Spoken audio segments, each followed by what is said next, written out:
Dans un article mis en ligne le 26 octobre 2021 sur son site, Animal Cross a diffusé le nom, le prénom et la ville d'une personne présentée comme étant zoophile, et administrateur d'un site sur la zoophilie.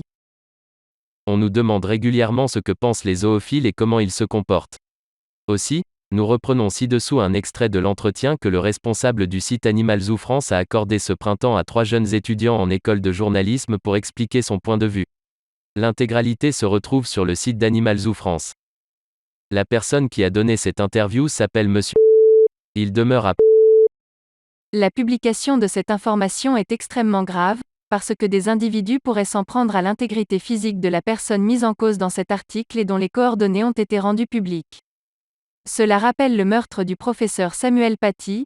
Un parent d'élève avait diffusé les coordonnées de ce professeur sur les réseaux sociaux, et un terroriste les avait utilisées pour rendre justice lui-même, en tuant ce professeur en pleine rue. Suite à ce meurtre, la loi a été modifiée en été 2021 pour interdire spécifiquement cette pratique. Voici l'article 223-1-1 du Code pénal. Le fait de révéler, de diffuser ou de transmettre, par quelque moyen que ce soit des informations relatives à la vie privée familiale ou professionnelle d'une personne permettant de l'identifier, ou de la localiser aux fins de l'exposer ou d'exposer les membres de sa famille à un risque direct d'atteinte à la personne ou au bien que l'auteur ne pouvait ignorer, est puni de 3 ans d'emprisonnement, et de 45 000 € d'amende. La question est de savoir si Animal Cross pouvait ignorer que la diffusion de ces informations pouvait exposer la personne à un risque direct d'atteinte à sa personne. Dans une conférence tenue par Animal Cross en février 2020, ayant pour thème la lutte contre la zoophilie, on peut entendre Monsieur Benoît Thomé, président de cette association, avoir ces mots. La deuxième chose, c'est donc on va travailler directement avec les acteurs du privé qui sont responsables de ce contenu en ligne. C'est-à-dire qu'en fait, on a fait une pétition sur mesopinions.com qui a à peu près 40 000 signatures. Et ça a commencé, donc on s'adresse aux moteurs de recherche comme Google, on s'adresse aux hébergeurs de sites comme OVH, aux fournisseurs d'accès comme Orange. Et on va leur dire, débarrassez-nous de cette pourriture qui est en ligne. Hein. Et donc on va aller les voir, on va leur demander de signer une charte de bonne conduite. Et s'ils ne veulent pas, ça va être le principe de name and shame. C'est-à-dire qu'en fait, on va les traîner dans l'opinion publique et on va regarder ces gens-là, regarder ce qu'ils font et regarder si c'est pas bien. Ça, c'est le deuxième étage. On pense que c'est extrêmement puissant parce qu'on pense que ces sociétés-là n'ont aucun intérêt à ce que leur nom soit associé avec des images négatives et avec le fait qu'ils veulent pousser et encourager la zoophilie. De plus, sur la page Facebook de l'association, on trouve plusieurs publications portant sur la zoophilie. Dans pratiquement toutes ces publications, on retrouve des appels à la haine, parfois au meurtre, des lecteurs de cette page. Je donne pas cher de la peau de la personne que je verrai s'adonner à ce genre de pratique, quand j'en aurai fini avec, il ou elle pourra plus jamais faire ni bien ni mal à personne. Non mais là on nage en plein délire, il faut leur couper les couilles aux zoophiles, ils sont la honte de la race humaine, à éradiquer de la société ces crevures irrécupérables, ils ne nuiront plus. Il faut les crever ces tarés. Faut les dézinguer ces pervers. Ça ne devrait même pas exister ce genre d'individus. L'association Animal Cross pouvait-elle ignorer que ces messages généraient de la haine et des appels au meurtre dans ses commentaires ? Dans une de ses publications, on retrouve une réponse d'Animal Cross, ce qui permet de savoir que l'association lit les commentaires dans ses publications. Une vidéo, publiée sur sa chaîne YouTube, traitant de la zoophilie, a même vu ses commentaires désactivés, certainement pour éviter ces messages violents. Il est donc évident qu'Animal Cross savait ce qu'elle faisait en publiant les coordonnées de cette personne. Pourquoi passer par ce genre de pratique plutôt que de passer par la justice ? Parce que l'association n'a aucune confiance en la justice. Dans un documentaire diffusé sur France 3, on peut voir Benoît Thomé, le président de cette association, dire tout le bien qu'il pense de la police et de la justice quand il s'agit d'animaux. Les gendarmes et policiers, ils ont beaucoup de travail. Donc en fait, il faut leur amener, la plupart du temps, il faut leur amener un cas tout fait, où on dit on a interrogé un tel, un tel, un tel.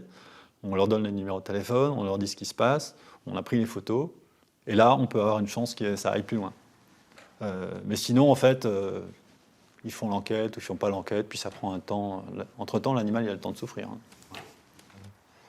Honnêtement, quand même, on est frappé de voir du nombre de classements sans suite. Alors, on nous dit soit les faits qui ne sont pas suffisamment caractérisés, soit toutes sortes de choses, ou alors on fait un petit rappel à la loi aux propriétaires.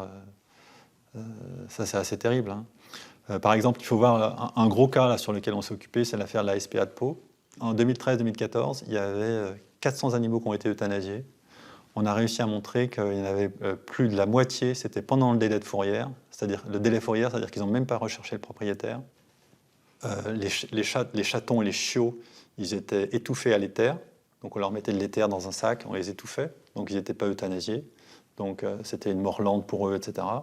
La première réponse de la justice pour ça, vous savez ce que ça a été? Ça a été « Ah, ben c'est pas bien, on fait un petit rappel à la loi. » D'accord? C'est un petit rappel à la loi pour vous dire « Ah, mais c'est pas tout à fait bien. » Le site visé, pour lequel l'association Animal Cross a présenté cette personne comme étant l'administrateur, n'a rien d'illégal. Animal Cross le sait, et elle sait que la justice ne fera rien pour faire fermer ce site. Mais la fermeture de ce site est un des objectifs principaux d'Animal Cross. Son président nous explique que ce qui compte, c'est de désorganiser la communauté zoophile.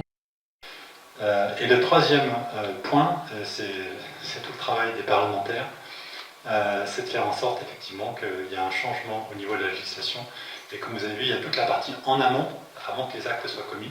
C'est sans doute là que c'est le plus important, parce que dans la plupart des cas, on n'arrivera pas à avoir la preuve objective de ce qui s'est fait. Donc ce qui compte, c'est au niveau des acteurs privés, mais aussi au niveau des parlementaires, c'est de désorganiser totalement la communauté zoophile pour pas qu'ils arrivent à se connecter les uns avec les autres comme c'est possible avec Internet.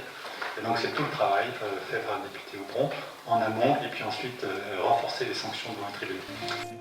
Nous, tout le travail qu'on veut faire, c'est désorganiser totalement en fait les zoophiles pour qu'ils n'ont plus du tout la possibilité ni de s'éduquer, ni de se reconnaître, se retrouver sur Internet. Donc le travail qu'on essaye de porter avec le député Dimitri Aubron, il est essentiellement là-dessus. C'est-à-dire désorganiser totalement la communauté zoophile pour qu'il ne se passe plus sur tout ce qui se passe sur Internet. Donc interdire les films zoophiles, interdire les petites annonces zoophiles, interdire la mise en relation de tous ces gens-là et l'organisation des événements qu'on peut appeler une sorte de proxénétisme zoophile.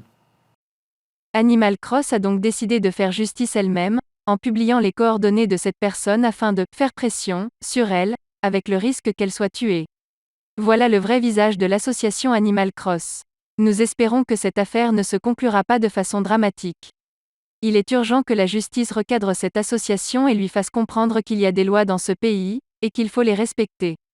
Pour mémoire, Animal Cross est une association qui a travaillé avec les députés Dimitri Aubron, Loïc Dombreval, et a été auditionnée pour la PPL Animaux à l'Assemblée nationale et au Sénat. Avant de rentrer dans le vif du sujet, j'aimerais remercier un certain nombre de personnes qui sont là. J'aimerais remercier parmi les parlementaires ou leurs collaborateurs Agnès Bory, collaboratrice du sénateur Arnaud Bazin. J'aimerais remercier Marc Mignot, collaborateur de Loïc Dombreval.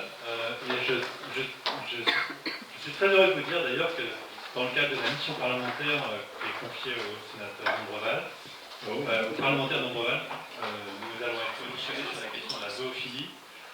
Et maintenant, je suis vraiment heureux que le député Dimitri Aubron soit là. Il faut que je vous dise une chose quand même. Quand on a cherché un parlementaire sur la zoophilie, j'ai écrit un soir, ça devait être 22h, à Dimitri Aubron. Et le lendemain, j'en suis presque encore un peu ému, c'était à peine 2 heures plus tard, il m'avait répondu, c'est lui-même qui m'avait répondu, je crois que c'est pas Pierre Pavie, c'est lui-même qui m'avait répondu, pour me dire banco, on y va, ça m'intéresse. Ça c'était en octobre, et vous voyez, on se retrouve aujourd'hui, et il n'a eu qu'une parole, il est là, je vous remercie beaucoup.